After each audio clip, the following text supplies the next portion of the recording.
మీ ఇంట్లో తోడుగేసుకున్న పాలు పాడైపోయి అనుకోండి, అస్సలు బాధపడొద్దు. మీ ఇంట్లోని బంగారు వస్తువులు, నెక్లెస్లు, చైన్లు ఏమైనా ఉంటే దాంట్లో శుభ్రం చేస్తే కొత్త వాటిలో తల తల తల తల తల మెరుస్తాయి. మంచి చిట్కా కాదు.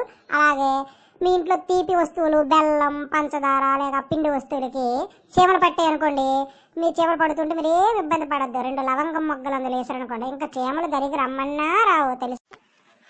చపాతీలు మెత్తగా రావాలంటే చపాతీ ముద్దలో పెరుగు పెరుగు కలిపితే సూపర్గా వస్తాయి తెలుసా. అలాగే కాకరకాయ ముక్కలు చేదు తగ్గాలంటే బియ్యం కడిగిన నీరు ఉంటుంది కదమ్మా, బియ్యం కడిగిన నీటిలో కాకరకాయ ముక్కలు వేస్తే చేదు తగ్గి మంచి రుచి వస్తుంది. అలాగే మన దోశలు రుబ్బేటప్పుడు, దోశ పిండి రుబ్బేటప్పుడు కొద్దిగా సగ్గుబియ్యం వేసి రుబ్బితే దోశలు విరగకుండా సూపర్గా వస్తాయి తెలుసా. సాంబారు రోజల్లా ఫ్రెష్గా ఉండాలంటే పప్పు ఉడకబెట్టినప్పుడు 2 లవంగం మొగ్గలు వేస్తే సరిపోతుంది. అలాగే ఇడ్లీలు మృదువుగా ఉండాలంటే ఇడ్లీ రుబ్బులో 2 టీ స్పూన్ల వంట నూనె వేస్తే ఇడ్లీలు స్పాంజిలా ఉంటాయి.